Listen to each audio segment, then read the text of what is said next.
Start करते हैं आज का टॉपिक हमारा। हमने इनिशियल लेक्चर्स में डिस्कस किया था कि मैनेजमेंट के डिफरेंट फंक्शंस हैं, उनमें से प्लानिंग का फंक्शन जो वेरी फर्स्ट फंक्शन था उसको हमने डिस्कस किया। आज हम जो सेकंड फंक्शन है उसको डिस्कस करेंगे, दैट इज़ ऑर्गेनाइजिंग। प्लानिंग के हवाले से किस टाइप की प्लानिंग होती है, गोल्स के हिसाब से प्लानिंग की जा रही है, किस टाइप के गोल्स के लिए किस टाइप की प्लानिंग की जा रही होती है और उनमें किन चीज़ों को कंसिडर किया जा रहा होता है। हमने इस पे काफ़ी डिस्कशन प्रीवियस लेक्चर में की थी।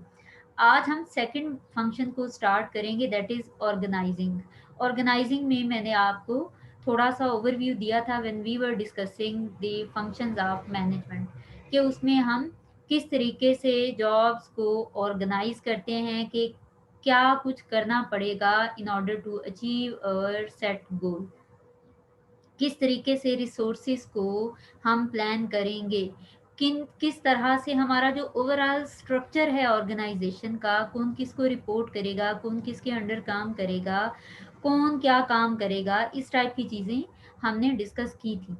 तो ऑर्गेनाइजिंग फंक्शन में we need to understand about the organisational structure and its design.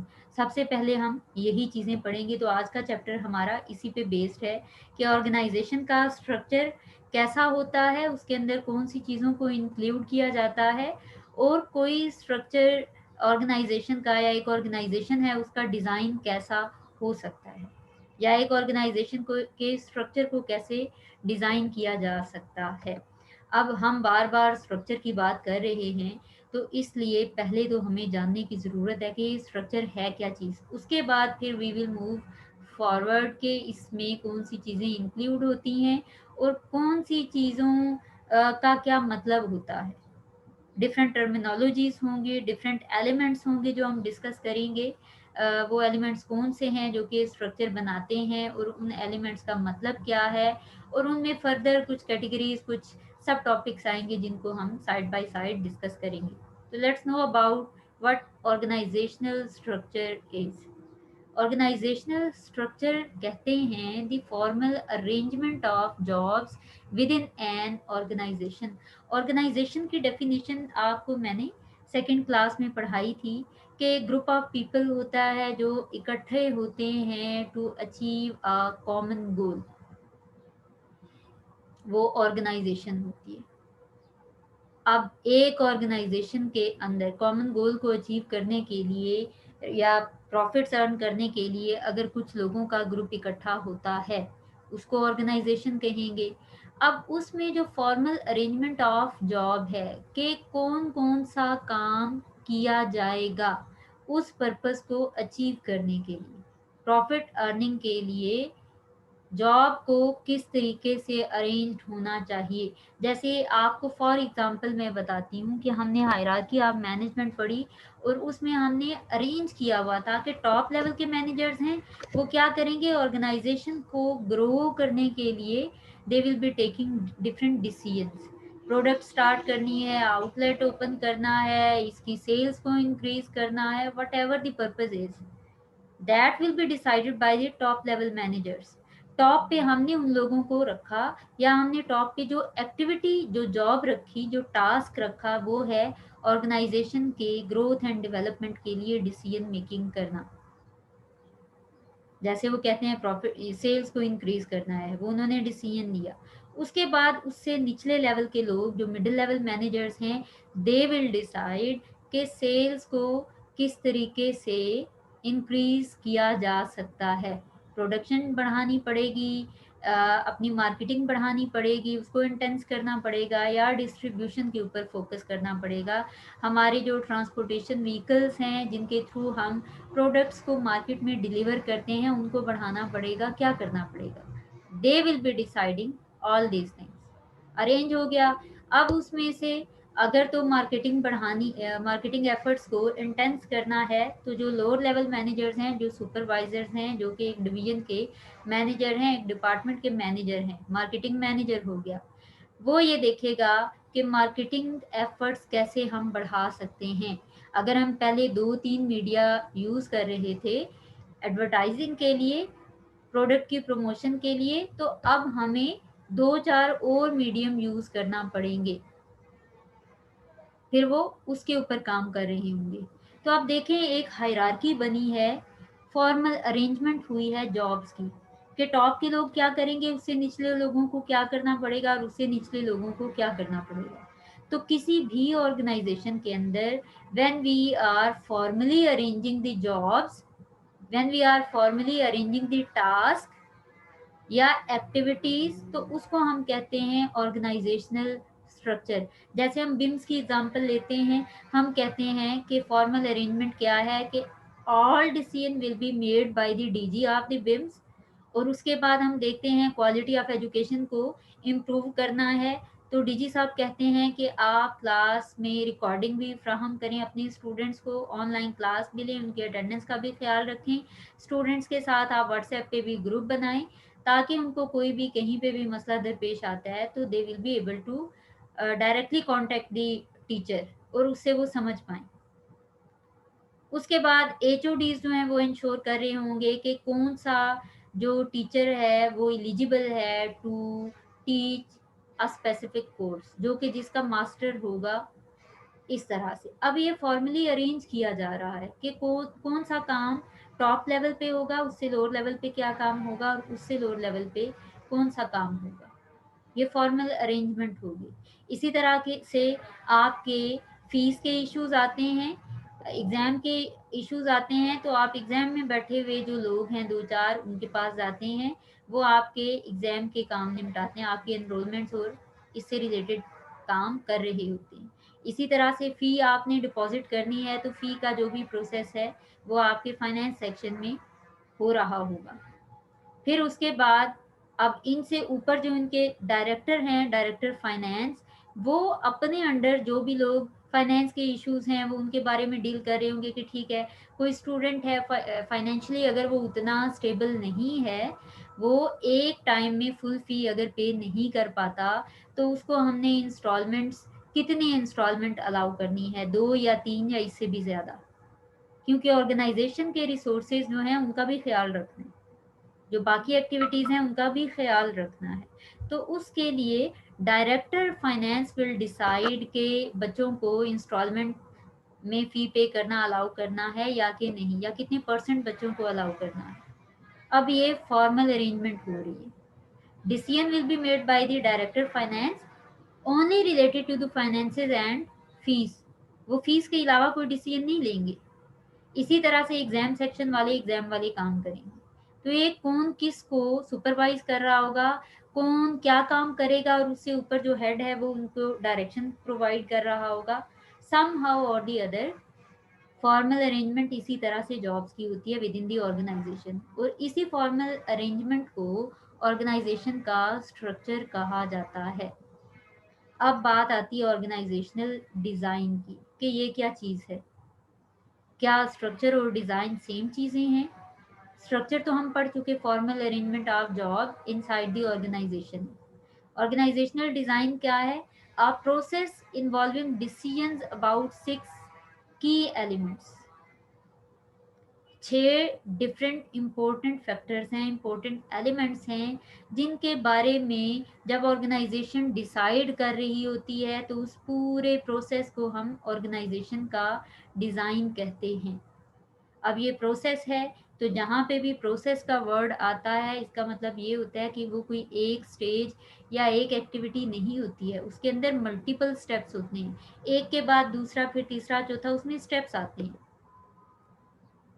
तो ऐसा प्रोसेस या कॉम्बिनेशन ऑफ स्टेप्स जिसमें के ऑर्गेनाइजेशन को डिफरेंट 6 की एलिमेंट्स की बेस पे डिसीजंस लेना पड़ते हैं, उसको कहते हैं ऑर्गेनाइजेशनल डिज़ाइन। अब 6 की एलिमेंट्स की बात हुई है, तो what are those elements, we need to know it. उनमें 6 की एलिमेंट्स में फर्स्ट एलिमेंट है वर्क स्पेशलाइजेशन, काम की स्पेशलाइजेशन, मास्टरी ऑफ वर्क, उसको देखना, ये डिज़ाइन का हिस्सा है। फिर डिपार्टमेंटलाइजेशन, डिपार्टमेंट्स कितने होने चाहिए, कौन कौन से डिपार्टमेंट्स होने चाहिए, उनमें किस तरह की वर्किंग होनी चाहिए, ये भी ऑर्गेनाइजेशनल डिज़ाइन का हिस्सा है। फिर चेन ऑफ कमांड, कौन किसको कंट्रोल कर रहा होगा या कौन किसको रिपोर्ट कर रहा होगा, कहाँ से ऑर्डर्स किन लोगों तक जा रहे होंगे, और किसी को अगर लोअर लेवल पे कोई शिकायत हैं, कोई अगर उनको कंप्लेंट्स हैं, कोई भी प्रॉब्लम है, तो उसके लिए वो किस से गाइडेंस ले सकते हैं। फिर स्पैन ऑफ कंट्रोल आ गया कि एक इंडिविजुअल या कौन सा इंडिविजुअल कितने लोगों को कंट्रोल करेगा, वो उनके परफॉर्मेंस को चेक कर रहा होगा, उनकी परफॉर्मेंस को इवेलुएट कर रहा होगा, और टास्क परफॉर्मेंस के लिए उनको रिसोर्सेज एलोकेट कर रहा होगा, वो काम ठीक कर रहे हैं या नहीं कर रहे, उनकी परफॉर्मेंस को असेस कर रहा होगा। तो एक इंडिविजुअल है, उसके जो मातहत हैं, जो उसके सबऑर्डिनेट्स हैं, जो उसके अंडर काम कर रहे हैं, वो कितने होने चाहिए। जब ये ऑर्गेनाइजेशन डिसाइड कर रही होगी तो हम कहते हैं कि ऑर्गेनाइजेशन का डिज़ाइन बन रहा है। कोई भी चीज़, जब आप किसी भी चीज़ का डिज़ाइन बनाते हैं तो वो आपको पता है कि वो कैसा, उसका एक आउटलुक कैसा होना चाहिए। सेंट्रलाइजेशन एंड डिसेंट्रलाइजेशन, कि क्या सारे डिसीजन मेकिंग या प्रॉब्लम सॉल्यूशन आपका टॉप लेवल के मैनेजर्स करेंगे या एम्प्लॉयज़ करेंगे, या कुछ जो हैं decision will be made by the top level managers, कुछ middle level managers decision making करेंगे, और कुछ ऐसे इश्यूज होंगे जिन पे लोअर लेवल मैनेजर्स डिसीजन ले रहे होंगे। और क्या आपने फिर एम्प्लॉयज़ को भी एम्पावर करना है, क्या उनको भी इजाज़त देनी है कि वो अपनी मर्ज़ी से अपने टास्क को परफॉर्म करने के लिए कोई प्रोसीजर यूज़ कर सकें, या आपने उनको एक प्रॉपर कंप्लीट इंस्ट्रक्शंस प्रोवाइड की हुई हैं स्टेप बाय स्टेप, कि हर बार आपने काम को सिर्फ इसी तरह से, सिर्फ इसी तरीके से परफॉर्म करना है, आप कोई नया मेथड यूज़ नहीं कर सकते। तो सेंट्रलाइजेशन एंड डिसेंट्रलाइजेशन के बारे में डिसीजन मेकिंग जब हो रही होगी तो वो भी ऑर्गेनाइजेशनल डिज़ाइनिंग का एक हिस्सा होगी। Then there is formalisation, rules regulations किस तरह के होंगे, हर एक चीज़ के लिए रूल्स होंगे या कि नहीं होंगे।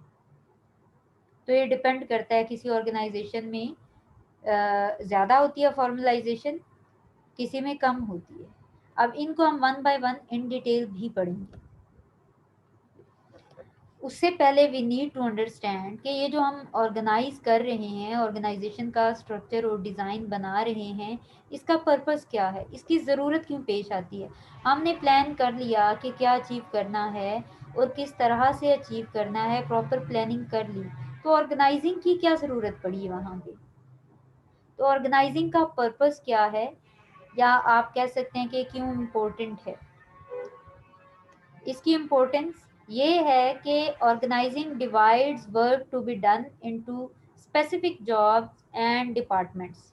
अब इसमें जब तक पता नहीं होगा, आपने परफेक्टली काम को डिवाइड नहीं किया होगा कि कौन सा बंदा क्या काम करेगा, और कौन से लोग जो मिलके काम कर रहे हैं, जैसे कैश, बच्चों की फीस आ रही है, बच्चों की इंस्टॉलमेंट्स का है, और साथ में पेपर का, सारी चीज़ें अगर मिला दी जाएं तो it will be very difficult to for a person to perform his duties, क्योंकि फ़ी का मामला अलग है, वो टोटली कैश से रिलेटेड है, एग्ज़ाम का मामला टोटली डिफरेंट है। तो आप स्पेसिफिक जॉब्स को डिज़ाइन करते हैं और स्पेसिफिक उनके हिसाब से स्पेसिफिक डिपार्टमेंट्स बनाते हैं। जैसे फ़ी सेक्शन एक अलग डिपार्टमेंट हो गया, एग्ज़ाम सेक्शन एक अलग डिपार्टमेंट हो गया। इसी तरह से बिजनेस एडमिनिस्ट्रेशन, जिसमें सिर्फ बिजनेस एडमिनिस्ट्रेशन के सब्जेक्ट पढ़ाए जा रहे होंगे, वो उसमें मास्टरी जो है वो सिखाई जा रही होगी अपने स्टूडेंट्स को। इसी तरह से आईटी डिपार्टमेंट अलग हो गया, जिसमें सिर्फ आईटी से रेलिवेंट तालीम बच्चों को दी जा रही होगी। तो ये स्पेसिफिक जॉब्स एंड डिपार्टमेंट्स बनाए जाते हैं ताकि क्लियरली डिसाइड किया जा सके कि अगर ऑर्गेनाइजेशन के गोल अचीव करने में कहीं पे मसला आ रहा है, तो ऑर्गेनाइजेशन के लिए ये आइडेंटिफाई करना इजी हो जाए कि कौन से पर्टिकुलर डिपार्टमेंट की वजह से इश्यूज आ रहे हैं। अगर क्लियरली डिवाइडेड टास्क नहीं होंगे, जॉब्स को क्लियरली डिवाइड नहीं किया गया होगा, अब आईटी वाला काम भी हो या एग्ज़ाम और फ़ी वाला काम इकट्ठा एक ही डिपार्टमेंट में हो रहा है, तो उसमें बहुत टाइम लग जाएगा टू इन्वेस्टिगेट कि प्रॉब्लम फ़ी सेक्शन में आ रही है या एग्ज़ाम सेक्शन में आ रही है। तो इसलिए क्लियरली डिफाइन कर दिया जाता है हर एक चीज़ को, हर एक टास्क को बिल्कुल प्योर टास्क की फॉर्म में, और प्योर डिपार्टमेंट जो सिर्फ उसी तरह के मसले मसाइल को, उसी तरह की जॉब ड्यूटीज़ को परफॉर्म करता हो, उसी टाइप की सिचुएशंस को हैंडल करता हो, उनके लिए अलग डिपार्टमेंट बना दिया जाता है। इसलिए ऑर्गेनाइज करना बहुत ईजी होता है। ऑर्गेनाइज करने की वजह से आपका टाइम सेव हो जाता है। जैसे आपको पता हो, आप अपने रूम में, अपने घर में अपनी चीज़ों को सेट करते हैं, आपको पता होता है कि जो भी आपके टूल्स यूज़ होते हैं, आपके ये हो गया सपोज प्लास हो गया, स्क्रूज हो गए आपके, और इसके अलावा स्क्रू ड्राइवर हो गया, और इस टाइप की चीज़ें आपने उसके लिए अलग एक बॉक्स रखा होता है। मेडिसिन जो है वो एक बॉक्स में या एक ड्रॉ में आपने रखी होती है, ताकि आपको पता हो कि अगर मेडिसिन चाहिए तो वो उस ड्रॉ में पड़ी हुई है। बुक्स आपने एक जगह पे सेट की हुई हैं, कपड़े एक जगह पे सेट किए हुए हैं, जूते एक जगह पे सेट किए हुए हैं। तो हर चीज़ जो है वो प्रॉपर वे में आपने ऑर्गेनाइज की होती है। रीज़न कि जल्दी में आपको मेडिसिन चाहिए, तो सोचें प्लास भी उसमें पड़ा हुआ है, आपका जो स्क्रू ड्राइवर है वो उसी में पड़ा हुआ है, आपके रेंच भी उसी में पड़ा हुआ है, मेडिसिन भी उसी में पड़ी हुई है, जूते कपड़े एक जगह, सारे सारे आप वो ढेर पड़ा हुआ है। अब उसमें से एक मेडिसिन ढूंढने के लिए you need to waste a lot of time. तो उन चीज़ों से बचने के लिए आप चीज़ों को डिवाइड कर लेते हैं, उनके सेक्शंस बना देते हैं, उनके डिपार्टमेंट्स बना देते हैं। आप जनरल स्टोर में जाएं, वहाँ पे चीज़, या जो डिपार्टमेंटल स्टोर्स होते हैं, कैश एंड कैरी है, वहाँ पे चले जाएं, मेट्रो आप चले जाएं, वहाँ पे हर चीज़ ऑर्गेनाइज्ड है। अगर आपने सोप लेना है तो सोप का सेक्शन अलग बना हुआ है, डिटर्जेंट लेना है डिटर्जेंट का सेक्शन अलग बना हुआ है, उसमें सारी कंपनीज के डिटर्जेंट्स पड़े हुए हैं।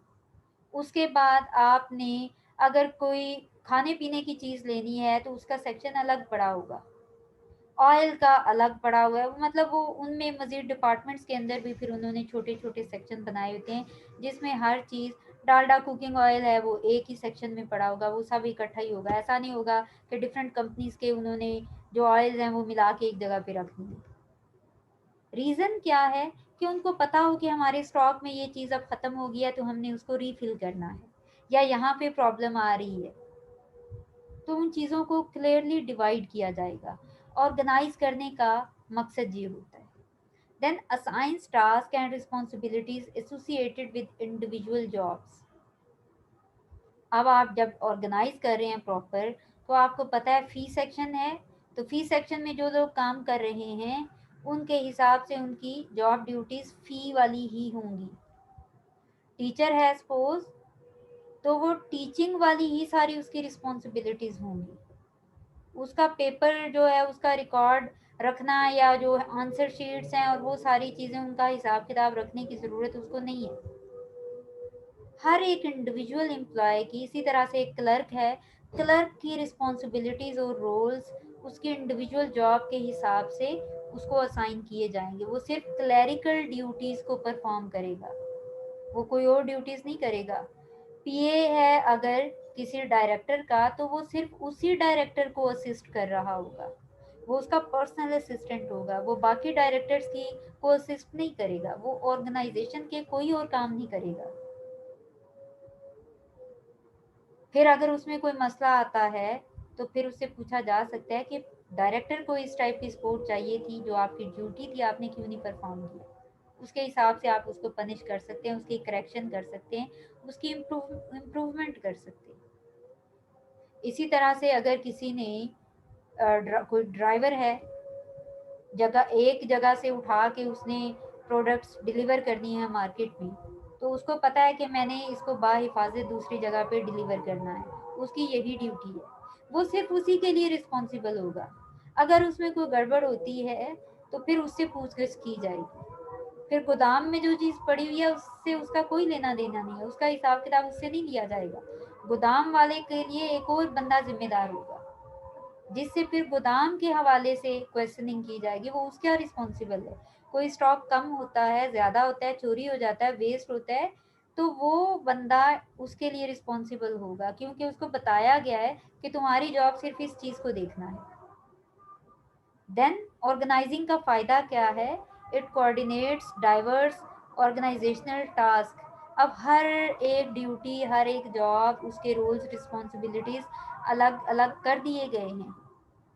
अब वो ओवरऑल मिल के ऑर्गेनाइजेशन के गोल को किस तरह से अचीव करते हैं जब चीज़ें ऑर्गेनाइज नहीं होंगी। जैसे अगेन एग्जांपल लेते हैं कैश एंड कैरी की। वहाँ पे अगर आपने लक्स हो गया, सेफ गार्ड हो गया, इसी तरह से डेटोल हो गया, उन सबको इकट्ठे मिला के अगर आपने उनके सोप बार्स रखे हुए हैं तो वहाँ पे मसला होगा। आपके कस्टमर्स जो हैं वो प्रेफर करेंगे कि किसी ऐसे स्टोर पे जाएं जिसमें उनको ये हर चीज़ सेक्शन फॉर्म में मिले। वो क्यों उसमें से ढूंढते फिरें कि हमें डेटोल चाहिए या वो किधर पड़ा हुआ है भी या नहीं है। वो उसमें टाइम वेस्ट क्यों करें।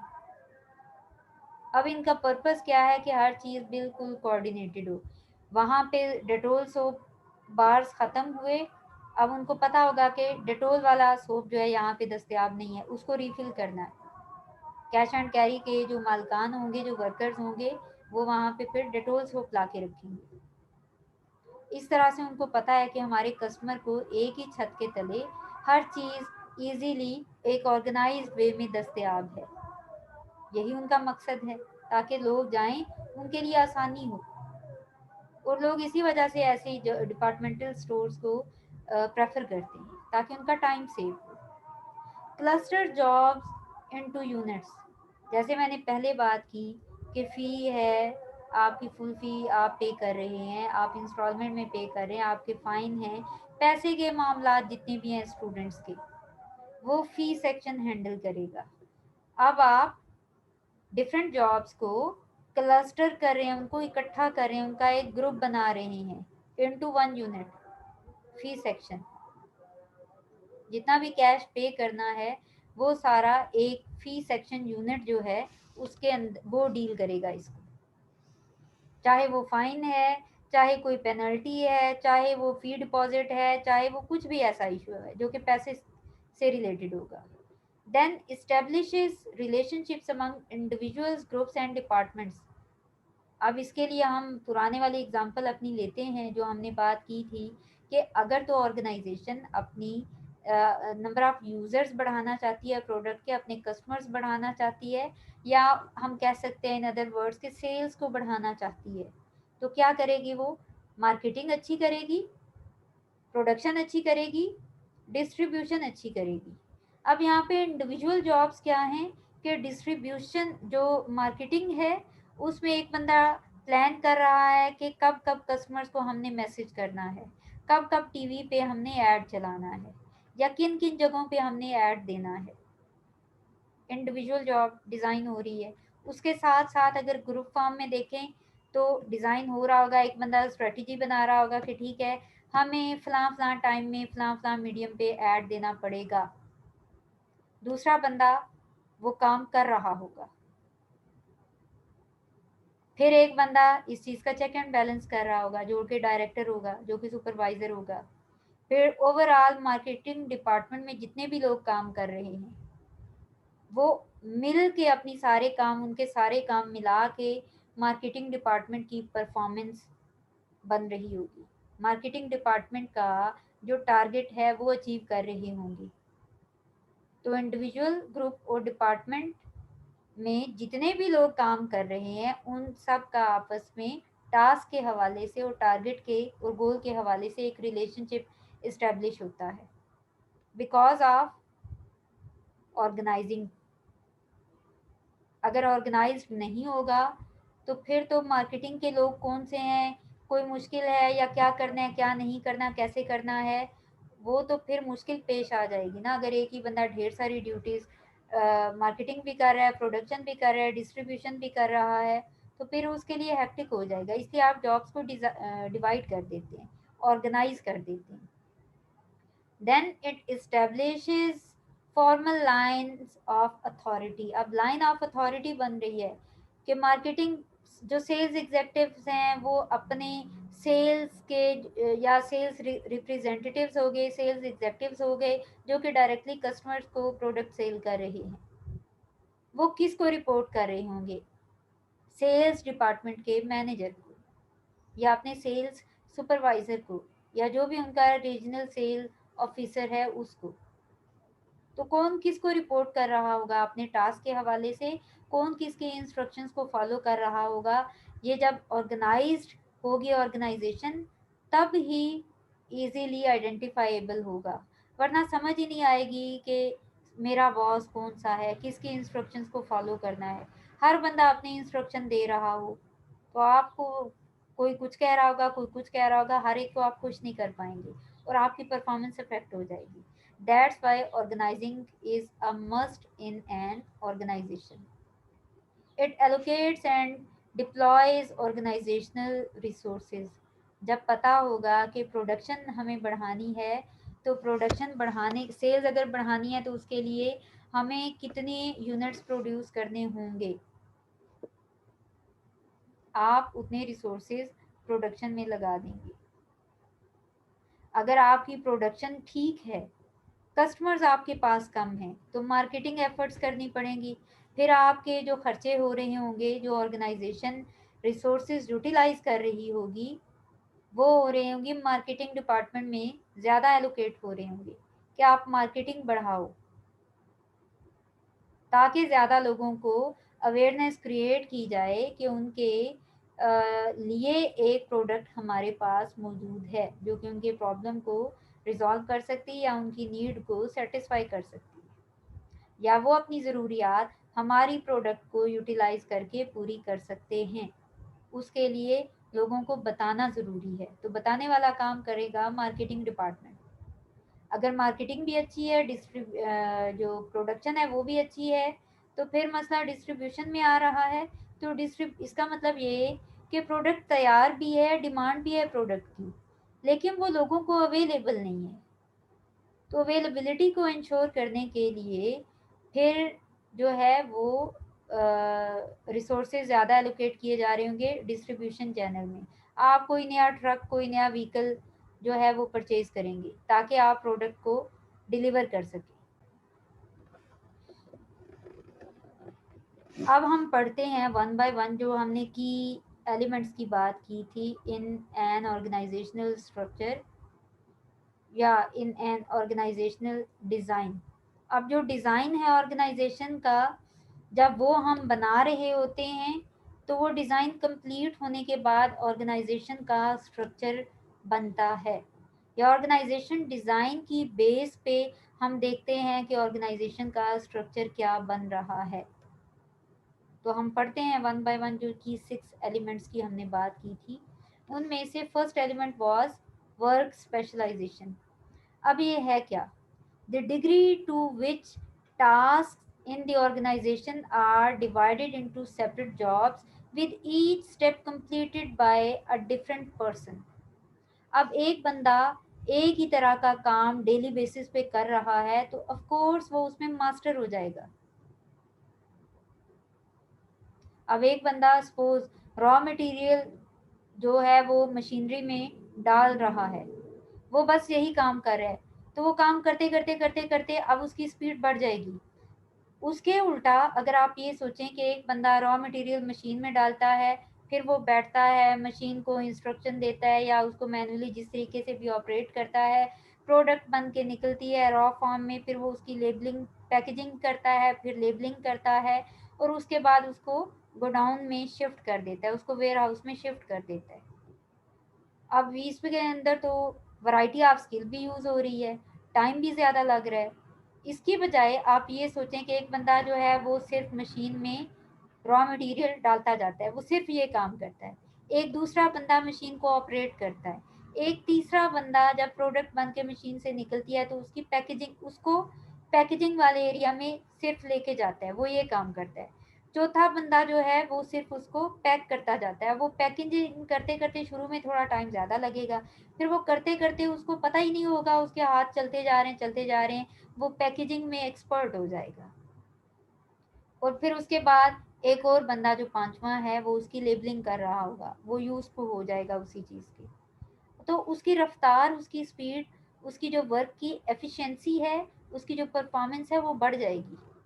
तो वर्क स्पेशलाइजेशन यही चीज़ है कि आप एक टास्क को इस हद तक डिवाइड करें कि एक इंडिविजुअल उस टास्क को परफॉर्म करने उस टास्क को रिपीटेडली परफॉर्म करे ऑन रेगुलर बेसिस, वो डेली बेसिस पे सिर्फ वो काम करता रहे, तो फिर there will be a time जब वो उस चीज़ में मास्टर हो जाएगा। उसकी स्पीड को फिर कोई भी नया बंदा मैच नहीं कर पाएगा, वो ज़्यादा आउटपुट दे रहा होगा।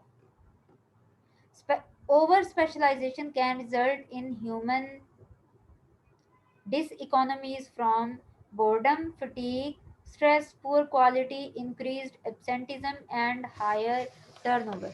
अब इसके साथ एक और चीज़ भी बताई गई है कि आप इस हद तक काम को डिवाइड ना करें कि एक बंदा उससे बोर होके अपनी परफॉर्मेंस डिक्रीज कर दे या उसकी परफॉर्मेंस की क्वालिटी पुअर हो जाए, या वो स्ट्रेस्ड आउट हो जाए, या वो थकना शुरू हो जाए, या फिर वो इस थकन इस स्ट्रेस से बचने के लिए वो एब्सेंट रहना शुरू हो जाए क्योंकि अपनी जॉब से बोर हो रहा है। अब ये सोचें कि सिर्फ आपका काम हो रॉ मटेरियल उठा के मशीन में डालना, बस आप यही काम करते जा रहे हैं मुसलसल, उससे आप थकन का शिकार हो सकते हैं, उससे आप बोर हो सकते हैं कि I am doing nothing new, I am learning nothing new. और अल्टीमेटली क्या होगा, आप तंग आके सोचेंगे कि कोई ढंग की जॉब मैं तलाश करूं जिसमें मुझे सिर्फ एक ही तरह का काम ना करना पड़े। आप उस ऑर्गेनाइजेशन को टाटा बाय बाय कह देंगे। तो वर्क स्पेशलाइजेशन में इस चीज़ का भी ख्याल रखना है कि ओवर स्पेशलाइजेशन नहीं करनी चाहिए। कम से कम 2-3 जॉब ड्यूटीज़ होनी चाहिए उसके अंदर, कोई एक सिंगल सिर्फ एक ड्यूटी नहीं होनी चाहिए। इसका मतलब ये कि जब आप एक ड्यूटी के साथ दूसरी ड्यूटी परफॉर्म करते हैं तो कहीं ना कहीं आपकी अटेंशन डाइवर्ट होती है, आप थोड़ा रिलैक्स हो रहे होते हैं, आप बोर भी नहीं हो रहे थे क्योंकि 2-3 तरह के काम आप इकट्ठे कर रहे होते हैं ऑन डेली बेसिस।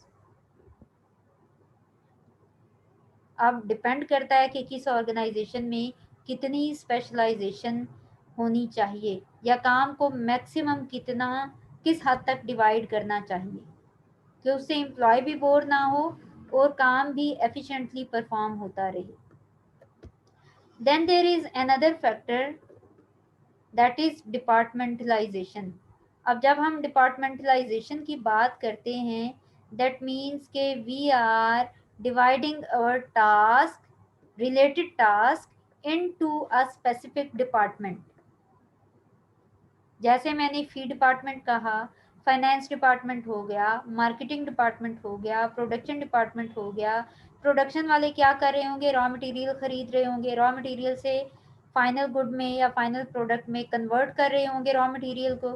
किस तरह से कर रहे हैं, उनका अपना तरीकाकार होगा, उनकी अब कौन सी मशीनरी दरकार है, उनकी अपनी जो भी इनको रिक्वायर्ड होगी। फिर उसके बाद जो है वो उसकी पैकेजिंग किस तरह से होगी, उसकी लेबलिंग किस तरह से होगी, उसको मेंटेन कैसे करना है कि प्रोडक्ट बनने के बाद ज़ाया ना हो, वो सारी चीज़ें ये सिर्फ प्रोडक्शन डिपार्टमेंट कर रहा होगा। और इसका पर्पस यही है कि एक वेल ऑर्गेनाइज्ड जब डिपार्टमेंट्स बने हुए होंगे तो फिर कहाँ पे प्रॉब्लम आ रही है उसको आइडेंटिफाई करके अप्रोप्रिएट करेक्टिव एक्शन लेना ऑर्गेनाइजेशन के लिए रिलेटिवली ईजियर हो जाता है। अब डिपार्टमेंट्स किस किस तरह के हो सकते हैं। फंक्शनल डिपार्टमेंट हो सकता है, जो फंक्शन परफॉर्म किए जा रहे हैं ऑर्गेनाइजेशन में, जो काम किए जा रहे हैं उसकी बेस पे फंक्शनल डिपार्टमेंटलाइजेशन उसको कहा जाएगा। अगर आप डिपार्टमेंट्स काम की बेसिस पे बनाते हैं तो फिर उसको कहेंगे फंक्शनल डिवीजन ऑफ टास्क या फंक्शनल डिपार्टमेंटलाइजेशन।